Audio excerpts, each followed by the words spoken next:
Bonjour à toutes et à tous et bienvenue sur On en parle. Et aujourd'hui, on va continuer la collection du Bismarck de chez Hachette.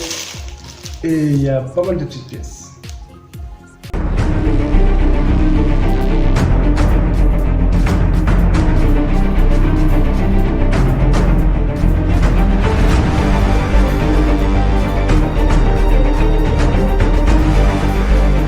Donc, dans ce numéro 5, comme vous allez voir, il y a pas mal de petites pièces. Juste ici, vraiment. On va voir ce que ça donne. Et on passe au montage.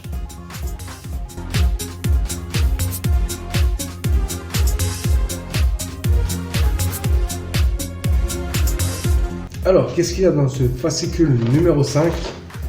Comme d'habitude, le guide de montage. Il y a pas mal de petites pièces, comme je l'ai dit. La vitrine de l'Allemagne nazie, donc le Bismarck.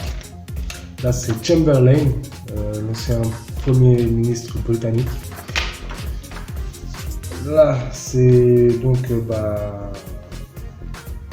fin 1939, après son combat perdu. Ah, c'est le Graf Spee, d'accord, qui se saborde. Et bien là, c'est quand les Allemands sont arrivés à Paris en 1940. Et voilà, ça c'est Londres qui est en train de brûler ici. Et oui, parce que pendant la guerre, beaucoup de bombardements sur Londres et ils ont été très forts psychologiquement. C'est incroyable. Une solidarité qui aujourd'hui je pense n'existerait pas, vraiment, je ne vais pas vous mentir. C'est partout comme ça dans le monde. Peut-être un ou deux pays qui seraient dans cette solidarité là, mais là les Anglais à cette époque là c'était une dinguerie quoi. Comme tous les résistants de toute façon. Un Panzer 3. Alors le Panzer 3 c'est pas le meilleur des chars, c'est plus un char d'infanterie, puisque c'est un petit canon. Mais on va dire que c'était le précurseur du Panther, du Panzer 4 déjà c'est sûr, du Panther, du Tigre, etc. Le Tirpitz, donc qui est le jumeau du Bismarck. Voilà, on n'en parle pas, mais c'est vrai que c'est son jumeau. Alors, après, je sais pas pourquoi on n'en parle pas, on dit le Bismarck. Après, il faut dire que Bismarck, c'est un grand nom allemand. C'était un ancien général. C'est pas pour rien qu'ils lui ont donné ce nom-là. La légende du navire de guerre. Donc voilà, les navires de guerre cuirassés qui, après la Seconde Guerre mondiale, n'existeront plus. Car ils seront inutiles. Les porte-avions prendront le relais, tout simplement. Et là, c'est les batailles navales célèbres, toujours intéressant. Donc là, c'est Première Guerre mondiale. Et c'est génial, franchement, c'est génial. Et le prochain numéro, qui sera le numéro 6. Voilà, on va passer aux pièces. Alors, voilà les pièces, et puis comme d'habitude, on va regarder si tout est là. Donc, nous avons la première section du côté droit de la coque. Ok, donc cette pièce-là, métal.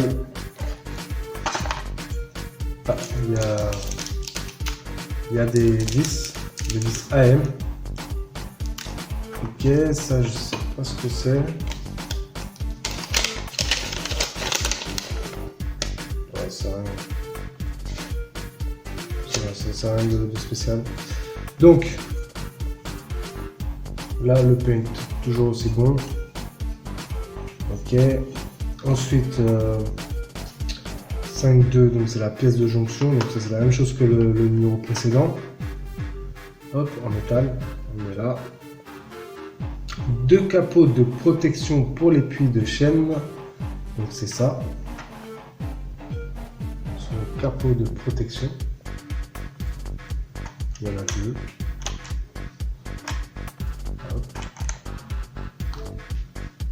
Ensuite, 2 têtes de cabestan. Donc ce sont ces 2 petites pièces. Il y a des roues. Hop.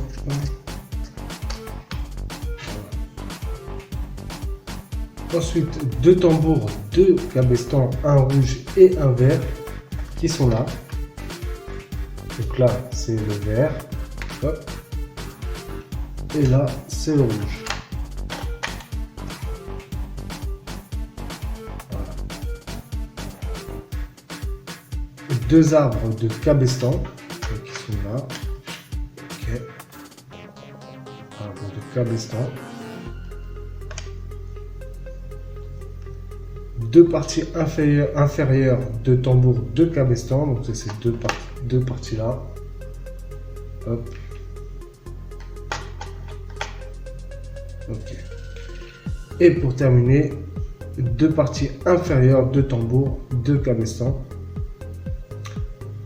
Alors attends. Ouais, c'est ça. Donc c'est cela. Hop. Donc toutes ces petites pièces, hein, elles sont en plastique, hein, bien sûr. Donc voilà. Voilà pour les pièces. On passe à l'étape 1. Donc pour cette étape 1, eh bien, on fait la même chose que le précédent numéro. On prend la pièce de jonction et on la met ici. Et on visse le tout avec une vis AM. La deuxième étape, eh bien, on prend le pont supérieur qu'on avait commencé dans le premier numéro. Et il va falloir donc mettre, alors si je ne dis pas de bêtises, c'est le limiteur de chaîne. Donc là, il y a deux picots, comme vous pouvez le voir. Là, il y a deux picots. Il va falloir les positionner ici et ici. Voilà. Ensuite, eh bien, on va devoir coller alors ça s'appelle les capots de protection début de chaîne. C'est ça, les capots de protection début de chaîne. Donc il va falloir les coller ici et ici. Alors, je vais montrer un peu plus près quand même. Alors il va falloir les coller ici et ici. Voilà. Voilà ce que ça donne. Donc là on a les deux teneurs, c'est ça, c'est teneur de chaîne, je sais pas quoi, non, limiteur de chaîne, et là les deux capots de protection. Troisième étape, eh bien on va prendre la tête du cabestan.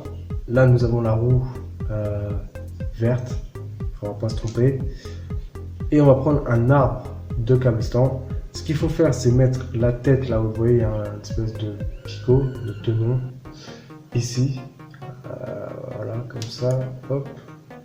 Et il va falloir mettre de la colle dessus pour ensuite le mettre tout simplement dans le trou qui est ici.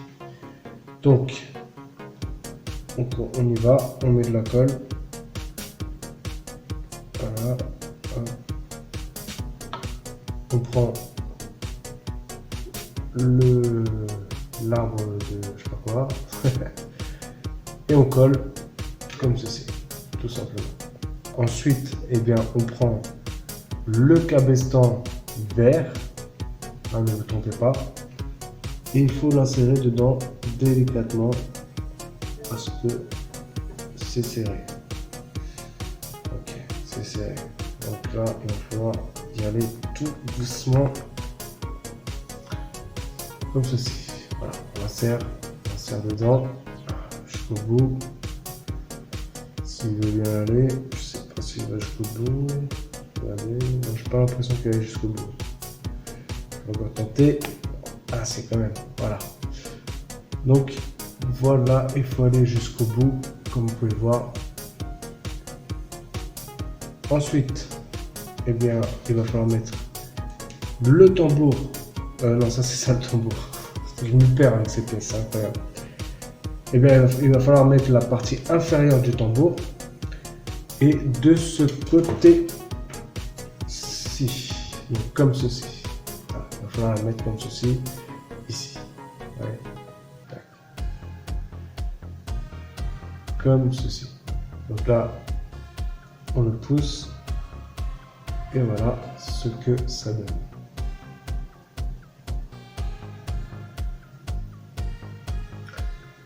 Et donc, eh bien, on va continuer avec le tambour de cabestan rouge. Et il va falloir faire à peu près la même manœuvre, voire même tout comme le précédent la précédente manœuvre. Donc voilà, le numéro est terminé. Et alors je sais pas, moi j'ai mis de la colle pour le rouge parce que j'avais un doute quand même. Ils disent pas sur le fascicule s'il faut coller ou pas, ils disent juste de fixer. Donc voilà, j'ai quand même mis de la colle. Après c'est pas trop grave, ça s'enlève, c'est pas une colle qui est trop forte. Mais en tout cas, ça commence à prendre forme.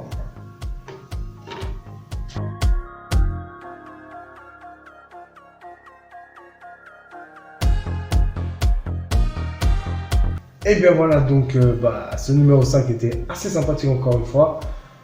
Moi je sais pas pour vous, mais moi en tout cas je prends vraiment du plaisir avec cette collection. J'ai hâte en tout cas du prochain colis qui sera pour le 22. Donc j'ai pas encore terminé, mais on se encore 2 numéros si je dis pas de bêtises, parce que là il n'y en a que 4 dans un colis. Après je crois que ça passera à 6, je suis pas sûr. Mais en tout cas vraiment je prends du plaisir, c'est un truc de malade. Alors ça faisait longtemps que j'avais pas fait de maquette, donc par exemple le précédent numéro, j'ai fait une petite bêtise par rapport à la colle instantanée. J'aurais dû utiliser ça, des cure-dents. Voilà, on apprend de ses erreurs, c'est comme ça. Voilà. En tout cas, j'apprends toujours de mes erreurs. En tout cas, la partie du pont supérieur commence vraiment à prendre forme, tout doucement. Et ça claque, ça claque. Franchement, c'est une dingue. Cette collection, je kiffe. Bon, en tout cas, j'espère que vous avez apprécié cette vidéo parce qu'elle se termine. Et si vous avez apprécié, bien sûr, et bien likez, ça fait toujours plaisir. Si vous avez des choses à dire, laissez un commentaire, ça aussi ça fait plaisir. Et bien sûr, si toi qui vois cette vidéo, qui n'est pas abonné à ma chaîne, je t'invite à t'abonner, c'est une chaîne polyvalente. Ça ne parle pas que de maquettes, ça parle de beaucoup de choses et il y aura sûrement un thème qui t'intéressera. Sur ce, moi je vous dis à bientôt pour de nouvelles vidéos. Prenez soin de vous. Au revoir.